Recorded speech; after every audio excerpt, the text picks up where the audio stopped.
நண்பர்கள் அனைவருக்கும் வணக்கம். Welcome to Sarath TNPSC academy. இன்னைக்கு நாம டிஎன்பிசி நடத்தக்கூடிய குரூப் தேர்வுகள் பற்றி நாம டீட்டெயிலாக நம்ம பார்க்க போகிறோம். நீங்கள் டிஎன்பிசி எக்ஸாமுக்கு படிக்கிறீங்க அப்படின்னா உங்களுக்கு இலக்கு அப்படிங்கிறது வேணும். நீங்கள் என்ன எக்ஸாமுக்கு படிக்கிறீங்க அப்படின்றதுல உங்களுக்கு சரியான நோக்கம் அப்படிங்கிறது இருக்கணும். அதுக்கு அப்புறம் தான் நம்ம சிலபஸ் பார்த்து நம்மளால் படிக்க முடியும். அதுக்கு நீங்கள் என்னென்ன தேர்வுகள்லாம் டிஎன்பிசி கண்டக்ட் பண்ணுறாங்க அப்படிங்கிறத நீங்கள் தெரிஞ்சுக்கிட்டீங்க அப்படின்னா என்ன எக்ஸாமுக்கு நீங்கள் படிக்கலாம் அப்படின்னு உங்களுக்கு தெரிஞ்சுக்க முடியும். உங்களுக்கு நிறைய ஆசைகள் இருக்கலாம். ஒன்று சப் கலெக்டர் ஆகணும் அப்படின்னு ஆசை இருக்கலாம். ஒரு சில பேருக்கு டிஎஸ்பி ஆகணும் அப்படின்னு ஆசை இருக்கலாம். ஒரு சில பேருக்கு விஓஓ ஆனாவே போதும் அப்படின்னு ஒரு ஆசை இருக்கலாம். ஒரு சில பேர் பார்த்தீங்கன்னா சப் ரிஜிஸ்டர் ஆகணும் அப்படின்னு எக்கச்சக்கமான அவங்களுக்கான இலக்கு அப்படிங்கிறது இருக்கும். அதில் உங்களுக்கு என்ன இலக்கு உங்களுக்கு இருக்குது அப்படின்னு தெரிஞ்சுக்கிறதுக்கு என்னென்ன தேர்வுகள்லாம் டிஎன்பிசி நடத்துகிறாங்க அப்படிங்கிறத நம்ம பார்க்கலாம். இதில் உங்களுக்கு என்னென்ன தேர்வுகள் இப்போ டிஎன்பிசி குரூப் 1 எக்ஸாம்னா அந்த எக்ஸாமில் என்னென்ன பதவிகள்லாம் இருக்குது, இதுக்கு நாம் என்ன படிக்கணும், எக்ஸாம் பேட்டர்ன் எப்படி இருக்கும்னு சொல்லக்கூடிய எல்லா எக்ஸாம்ஸையும் நம்ம பார்க்கலாம். இந்த குரூப் எக்ஸாம்ஸ் தாண்டியுமே கூட டிஎன்பிசி நிறைய தேர்வுகள் அப்படிங்கிறது நடத்துகிறாங்க. இன்ஜினியரிங் சர்வீஸ் தேர்வுகள், ஸ்டாட்டிஸ்டிக்கல் சர்வீஸ் தேர்வுகள் சொல்லக்கூடிய நிறைய எக்ஸாம்ஸ் நடத்துகிறாங்க. ஆனால் இன்றைக்கி நிறைய பேர் போட்டி போடக்கூடிய நிறைய நல்ல பதவிகள் இருக்கக்கூடிய டிஎன்பிசி குரூப் எக்ஸாம்ஸ் நம்ம பார்க்கலாம். ஃபஸ்ட்டு பார்த்தீங்க அப்படின்னா இருக்கிறதுலே ஒரு ஹையஸ்ட் எக்ஸாமாக டிஎன்பிசி இருக்கக்கூடியது, இதுக்கு மேலே ஒரு ஜாபே இல்லை அப்படின்னு சொல்லக்கூடிய ஒரு எக்ஸாம் டிஎன்பிசி நடத்தக்கூடிய குரூப் 1 எக்ஸாம். இந்த எக்ஸாம் பற்றி நம்ம பார்க்கலாம். என்னென்ன பதவிகள்லாம் இந்த எக்ஸாம் எழுதுனீங்கன்னா என்னென்ன பதவிகளுக்கெல்லாம் போகலாம், எவ்வளோ சேலரி கொடுப்பாங்க, எக்ஸாம் எப்படி இருக்கும் அப்படிங்கிறத நம்ம பார்ப்போம். ஃபஸ்ட்டு பார்த்தீங்க அப்படின்னா இந்த எக்ஸாம் எழுதுனீங்க அப்படின்னா கிட்டத்தட்ட 8 வகையான பணிகளுக்கு உங்களால் போக முடியும். அதில் லேட்டஸ்ட் நோட்டிஃபிகேஷனில் கொடுத்த ஒரு 6 பதவிகள் அப்படிங்கிறது இங்கே நான் கொடுத்துருக்கேன். ஃபஸ்ட்டு பார்த்தீங்கன்னா துணை ஆட்சியர்னு சொல்லக்கூடிய அந்த வேலைக்கு உங்களால் போக முடியும். அதுக்கடுத்து துணை காவல் கண்காணிப்பாளர் அப்படின்னு சொல்லக்கூடிய டிஎஸ்பி அப்படின்னு சொல்லுவோம், டெபுட்டி சூப்பரண்ட் ஆஃப் போலீஸ், அந்த வேலைக்கு உங்களால் போக முடியும். தமிழ்நாடு காவல் பணி அதுக்கு உங்களால் போகலாம். அதுக்கடுத்து பார்த்தீங்கன்னா உதவி ஆணையர் வணிக வரித்துறை கமர்ஷியல் டாக்ஸஸில் அசிஸ்டன்ட் கமிஷனராக அவங்களால போக முடியும். வணிக வரித்துறை கமர்ஷியல் டாக்ஸ் டிபார்ட்மெண்ட்டில் அவங்களால ஒர்க் பண்ண முடியும். அதுக்கடுத்து பார்த்தீங்கன்னா கூட்டுறவு சங்கங்களினுடைய துணை பதிவாளர் அந்த பதவி உங்களுக்கு இந்த குரூப் 1ல் தான் இருக்குது. அதுக்கடுத்து உதவி இயக்குனர் ஊரக வளர்ச்சித்துறை இந்த பதவிக்கும் உங்களால் போக முடியும்.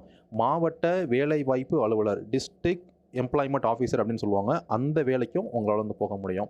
அதுக்கடுத்து தீயணைப்புத்துறை உள்ளிட்ட இன்னும் ஒரு சில பதவிகள் அப்படிங்கிறது இந்த குரூப் 1 எக்ஸாமில் தான் இருக்குது. சேலரி அப்படிங்கிறது பார்த்தீங்கன்னா பேசிக் பே அப்படிங்கிறது உங்களுக்கு ஸ்டார்டிங்கில் 56,100 ரூபாயிலிருந்து 2,05,700 ரூபாய் வரைக்கும் உங்களுக்கு சேலரி அப்படிங்கிறது இந்த எக்ஸாம் பாஸ் பண்ணி போனீங்க அப்படின்னு இருக்கும்.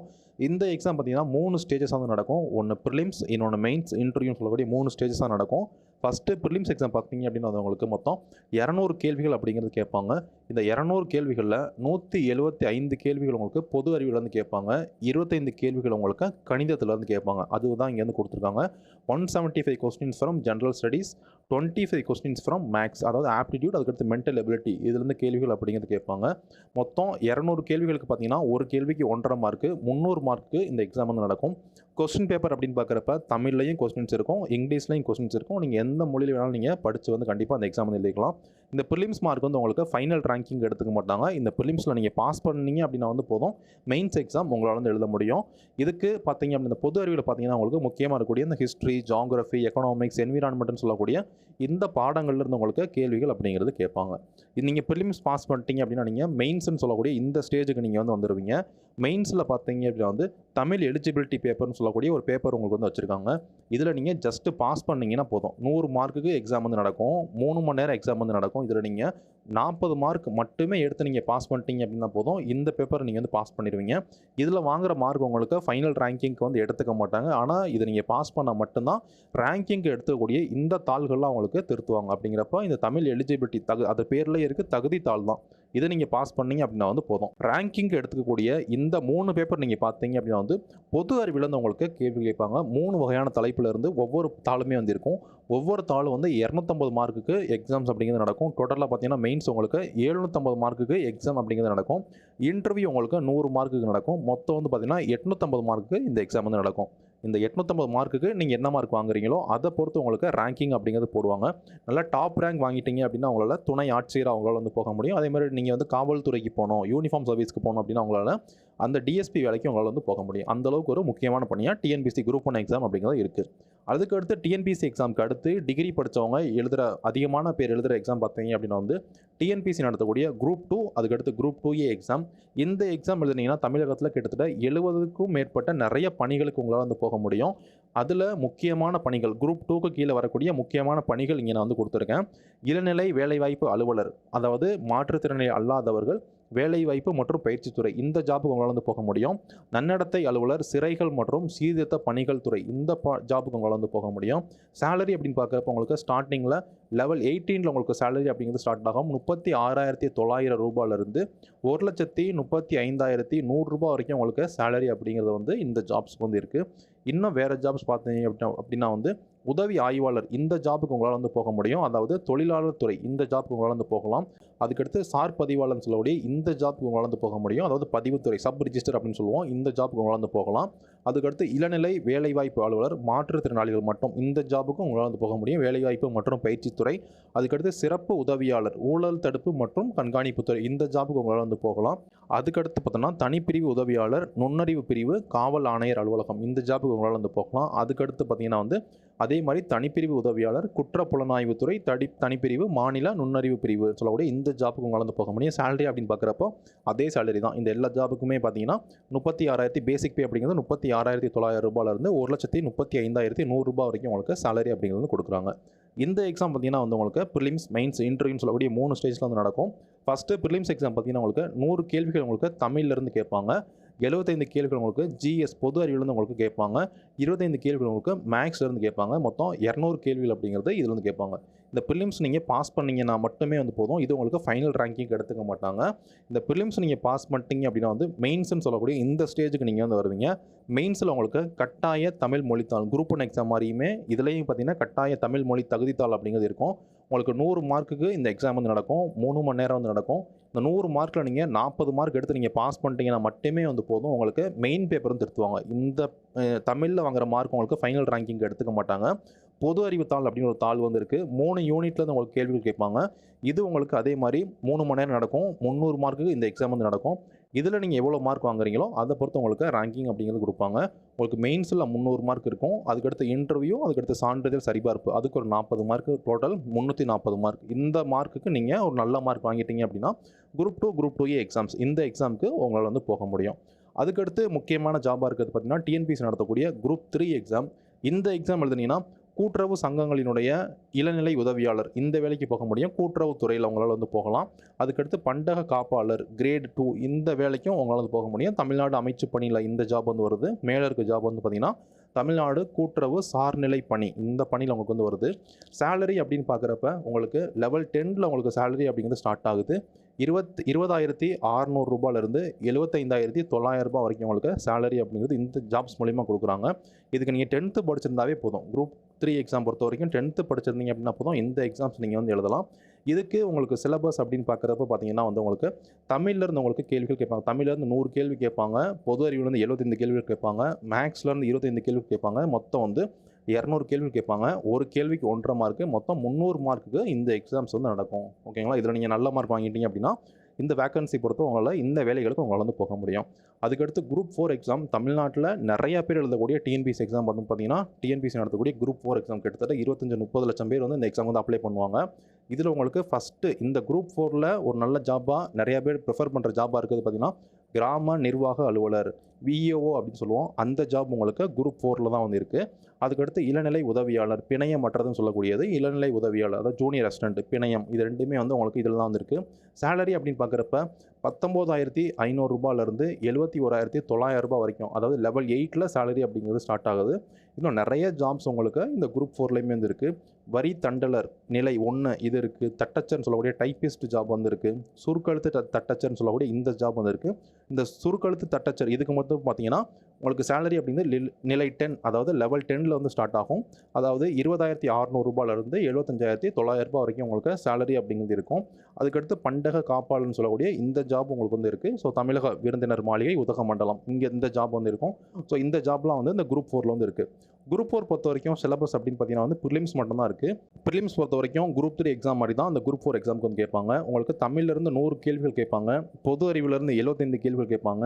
மேக்ஸ்லேருந்து 25 கேள்விகள் கேட்பாங்க. டோட்டல் பார்த்தீங்கன்னா 200 கேள்விகள் அப்படிங்கிறது கேட்பாங்க. ஒரு கேள்விக்கு வந்து பார்த்தீங்கன்னா 1.5 மார்க் 1.5 மார்க்ஸ் ஒரு கேள்விக்கு. டோட்டலாக வந்து 300 மார்க்குக்கு இந்த எக்ஸாம் வந்து நடக்கும். 300 மார்க்ஸுக்கு இந்த எக்ஸாம் வந்து நடக்கும். அந்த 300 மார்க்ஸில் நீங்கள் நல்லா ஸ்கோர் பண்ணிட்டீங்க 200 கேள்விகளில் நிறைய கேள்விகள் நீங்கள் சரியாக போட்டு நல்லா டாப் ஸ்கோர் வந்துட்டீங்க அப்படின்னா உங்களுக்கு விஓவே கிடைக்கும். அதுக்கு மார்க் குறைய அடுத்தடுத்த வேலைகள் அப்படிங்கிறது உங்களுக்கு இதில் வந்து கிடைக்கும். ரொம்ப ரொம்ப முக்கியமான ஜாபாக இந்த குரூப் 4 எக்ஸாமும் உங்களுக்கு வந்து இருக்குது. அதுக்கடுத்து நிறைய பேர் ட்ரை பண்ணக்கூடிய ஒரு எக்ஸாம் பார்த்தீங்க அப்படின்னா வந்து டிஎன்பிசி நடத்தக்கூடிய குரூப் 8 எக்ஸாம். இந்த எக்ஸாம் நீங்கள் வந்து போகலாம். ஆனால் இந்த எக்ஸாம் எழுதணும் அப்படின்னா குறைந்தபட்ச வயது 25 வயது ஆகியிருந்தால் மட்டும்தான் இந்த எக்ஸாம் உங்களால் வந்து எழுத முடியும். இந்த எக்ஸாம் நீங்கள் பாஸ் பண்ணி அப்படின்னா வந்து எக்ஸிக்யூட்டிவ் ஆஃபீஸராக கிரேட் 4 அந்த லெவலில் வந்து ஒர்க் பண்ண முடியும். இந்து சமய அறநிலைத்துறை இதில் உங்களுக்கு வேலை அப்படிங்கிறது இருக்கும். கண்டிப்பாக நீங்கள் ஹிந்துவாக இருந்தால் மட்டும்தான் இந்த எக்ஸாம் வந்து உங்களால் எழுத முடியும். சேலரி அப்படின்னு பார்க்குறப்ப 19,500 71,900 வரைக்கும் சேம் குரூப் 4க்கு மாதிரியே உங்களுக்கு லெவல் 8ல் சேலரி அப்படிங்கிறது ஸ்டார்ட் ஆகுது. தமிழில் பார்த்தீங்கன்னா செயல் அலுவலர்னு சொல்லக்கூடிய அந்த வேலை கிரேட் 4 தமிழ்நாடு இந்து சமய அறநிலைத்துறை சார்நிலை பணி. இந்த பணியில் உங்களுக்கு வேலை அப்படிங்கிறது கிடைக்கும். இதில் உங்களுக்கு 2 பேப்பர் வந்து இருக்கும். ஃபஸ்ட்டு பேப்பர் பார்த்தீங்க அப்படின்னா வந்து உங்களுக்கு 2 பேப்பர் வந்து இந்த எக்ஸாமுக்கு வந்து இருக்குது. ஸோ ஃபஸ்ட்டு வந்து உங்களுக்கு அதே மாதிரி குரூப் 4 மாதிரி 100 மார்க் தமிழ் கேட்பாங்க, 75 மார்க் வந்து பார்த்தீங்கன்னா ஜிஎஸ் கேட்பாங்க, ஜெனரல் ஸ்டடீஸ் கேட்பாங்க, 25 மார்க் பார்த்தீங்கன்னா மேக்ஸ் கேட்பாங்க. மொத்தம் 200 கேள்விகள் அப்படிங்கிறது கேட்பாங்க. 200 கேள்விக்கு வந்து பார்த்தீங்கன்னா ஒரு கேள்விக்கு 1.5 மார்க்ஸ், மொத்தம் 300 மார்க்குக்கு இந்த ஃபஸ்ட்டு பேப்பர் வந்து நடக்கும். செகண்ட் பேப்பரில் பார்த்தீங்கன்னா உங்களுக்கு 2 டாப்பிக்லேருந்து உங்களுக்கு கேள்விகள் அப்படிங்கிறது கேட்பாங்க. ஹிந்து மதம் அதுலேருந்து உங்களுக்கு ஹிந்துயிசம்லேருந்து உங்களுக்கு கேள்விகள் அப்படிங்கிறது கேட்பாங்க. சைவம் மற்றும் வைணவம் இதுலேருந்து உங்களுக்கு கேள்விகள் அப்படிங்கிறது கேட்பாங்க. 10th ஸ்டாண்டர்டில் தான் வந்து இருக்கும். இதுவும் ஒரு 300 மார்க் வந்து நடக்கும். டோட்டலாக 600 மார்க்குக்கு இந்த எக்ஸாம் வந்து நடக்கும். ஸோ இதில் நீங்கள் ஒரு டாப் மார்க் வாங்கிட்டீங்க அப்படின்னா உங்களுக்கு இந்த ஜாப்புக்கும் உங்களால் வந்து போக முடியும். அதுக்கடுத்து வர ஜாப்லாம் ஸோ நீங்கள் வந்து தெரிஞ்சு வச்சுக்கோங்க. இந்த ஜாப்ஸ்லாம் இருக்குது அப்படின்னு நீங்கள் தெரிஞ்சு வச்சுக்கோங்க. அதுக்காக நான் இங்கே வந்து கொடுத்துருக்கேன். டிஎன்பிசி நடத்தக்கூடிய குரூப் 5A அப்படின்னு சொல்லக்கூடிய அந்த எக்ஸாம்ஸ் வந்து இருக்குது. இந்த எக்ஸாம் நீங்கள் எழுதுனீங்க அப்படின்னா வந்து உதவி பிரிவு அலுவலராக ஒர்க் பண்ண முடியும். தமிழ்நாடு தலைமைச் செயலகத்தில். அதுக்கடுத்து உதவி பிரிவு அலுவலர் அதிலையும் ஒர்க் பண்ண முடியும். அதாவது நிதித்துறையில் உங்களால் வந்து ஒர்க் பண்ண முடியும். ஃபினான்ஸ் டிபார்ட்மெண்ட்டில் உங்களால் வந்து ஒர்க் பண்ண முடியும். அதுக்கடுத்து உதவியாளர் அதே தலைமைச் செயலகத்தில். சேலரி அப்படின்னு பார்க்குறப்ப ரெண்டுக்குமே வந்து டிஃபர் ஆகும். ஃபஸ்ட் இருக்கக்கூடிய பார்த்தீங்கன்னா அப்படின்னா வந்து குரூப் 2 லெவல், அதாவது 36,400 1,34,200 வரைக்கும் சேலரி அப்படிங்கிறது இருக்குது. அதுக்கு அடுத்து இருக்கக்கூடிய உதவியாளர் அப்படின்னு பார்த்தீங்கன்னா 20,000 73,700 வரைக்கும், அதாவது லெவல் 9ல் உங்களுக்கு சேலரி அப்படிங்கிறது ஸ்டார்ட் ஆகும் 2 ஜாப்ஸுக்குமே. அதுக்கடுத்து பார்த்தோன்னா வந்து குரூப் 5A இந்த எக்ஸாமுக்கான எக்ஸாம் பேட்டர்ன் பார்த்தீங்கன்னா 2 பேப்பர் தான் கேட்பாங்க. ஒன்று வந்து ஜென்ரல் தமிழ் இதிலிருந்து உங்களுக்கு கேள்விகள் அப்படிங்கிறது கேட்பாங்க. ஜென்ரல் இங்கிலீஷ்லேருந்து நமக்கு கேள்விகள் அப்படிங்கிறது கேட்பாங்க. ரெண்டுமே டிகிரி ஸ்டாண்டர்டில் இருக்கும். 100 கேள்விகள். தமிழ்லேருந்து 100 கேள்வி கேட்பாங்க, இங்கிலீஷ்லேருந்து உங்களுக்கு 100 கேள்வி கேட்பாங்க. மொத்தம் வந்து 200 மார்க்ஸுக்கு இந்த எக்ஸாம்ஸ் வந்து நடக்கும். ஸோ அந்த 200 மார்க்ஸுக்கு நீங்கள் நல்ல மார்க் வாங்கிட்டீங்க அப்படின்னா இந்த எக்ஸாம் வந்து பாஸ் பண்ணிடலாம். ஆனால் இந்த தேர்வு பார்த்தீங்கன்னா உங்களுக்கு வந்து OMR மாதிரி தேர்வாக வந்து இருக்காது. இது உங்களுக்கு டிஸ்கிரிப்டிவ் டைப் வந்து இருக்கும். அதாவது ரிட்டன் எக்ஸாம் மாதிரி வந்து இருக்கும் இந்த எக்ஸாம்ஸ் வந்து. இதை நீங்கள் பாஸ் பண்ணீங்க அப்படின்னா இந்த எக்ஸாமுக்கு உங்களால் வந்து போக முடியும். அதுக்கடுத்து நீங்கள் தெரிஞ்சுக்க வேண்டிய தேர்வு பார்த்தீங்கன்னா டிஎன்பிசி நடத்தக்கூடிய குரூப் 6 தேர்வு. இந்த எக்ஸாம் பார்த்தீங்க அப்படின்னா வந்து நீங்கள் இந்த எக்ஸாம் பாஸ் பண்ணால் ஃபாரஸ்ட் அப்ரெண்டிஸாக உங்களால் வந்து போக முடியும். தமிழ்நாடு ஃபாரஸ்ட் சப்பார்டினேட் சர்வீஸ் கீழே இந்த சர்வீஸ் அப்படிங்கிறது வருது. சேலரி அப்படின்னு பார்க்குறப்ப உங்களுக்கு லெவல் 20ல் உங்களுக்கு சேலரி அப்படிங்கிறது கொடுப்பாங்க. 37,700 1,38,500 வரைக்கும் சேலரி அப்படிங்கிறது இந்த ஜாபுக்கு வந்து கொடுப்பாங்க. இந்த தேர்வுக்கான எக்ஸாம் பார்த்தீங்கன்னா உங்களுக்கு ரொம்பவே டிஃப்ரெண்ட்டாக வந்து இருக்கும். இதில் நீங்கள் ஆப்ஷனல் சப்ஜெக்ட் 2 ஆப்ஷனல் சப்ஜெக்ட் நீங்கள் சூஸ் பண்ணுற மாதிரி வந்து இருக்கும். உங்களுக்கு பொது தமிழ்லேருந்து உங்களுக்கு கேள்விகள் அப்படிங்கிறது கேட்பாங்க. 100 கேள்விகள் உங்களுக்கு பொது தமிழ்லேருந்து கேட்பாங்க. ஒரு கேள்விக்கு பார்த்தீங்கன்னா 1.5 மார்க்கு. ஸோ 150 மார்க்குக்கு தமிழ்லேருந்து கேள்வி கேட்பாங்க.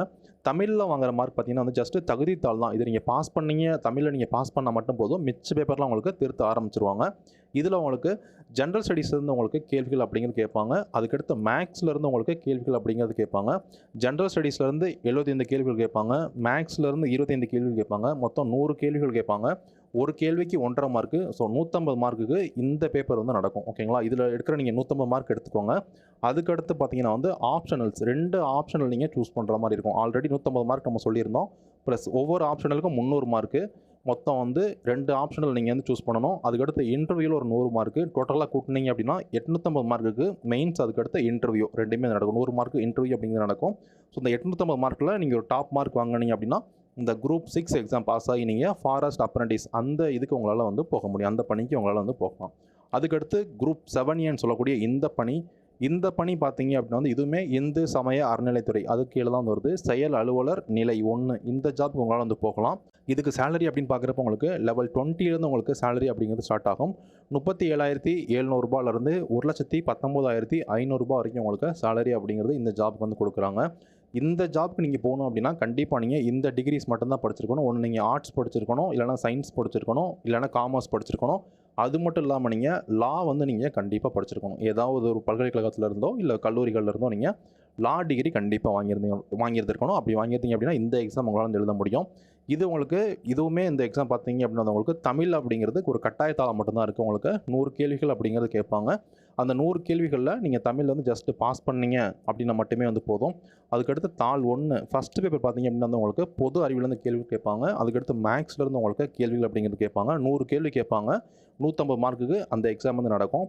அதுக்கடுத்து பார்த்தீங்கன்னா அப்படின்னா தாள் 2 அப்படின்னு பார்க்குறப்ப உங்களுக்கு ஹிந்து சமயம் சார்ந்த கேள்விகள் அப்படிங்கிறது கேட்பாங்க. ஹிந்து சமயம் மற்றும் அறநிலை கொடைகள் சட்டம் 1959 பட்டப்படிப்பு தரத்துலேருந்து கேட்பாங்க. இது நீங்கள் எழுதுகிற மாதிரி இருக்கும். அதுக்கடுத்து சட்டம்லேருந்து உங்களுக்கு கேள்விகள் அப்படிங்கிறது கேட்பாங்க. அப்போ பொது அறிவு, அதுக்கடுத்து மேக்ஸ் அதிலிருந்து ஒரு 150 மார்க்கு ப்ளஸ் அதுக்கடுத்து பேப்பர் 1க்கு ஒரு 300 மார்க்கு, அதுக்கடுத்து இந்த பேப்பருக்கு ஒரு 300 மார்க்கு, டோட்டலாக 750 மார்க்கு. அதுக்கடுத்து இன்டர்வியூக்கு ஒரு 100 மார்க்கு, டோட்டலாக 850 மார்க்குக்கு தான் வந்து இதுவுமே நடக்கும். கிட்டத்தட்ட குரூப் 1 மாதிரி தான் இந்த எக்ஸாமுக்கும் இந்த குரூப் 1 மாதிரி தான் இதுக்கும் டோட்டல் மார்க்ஸ் அப்படிங்கிறது வருது.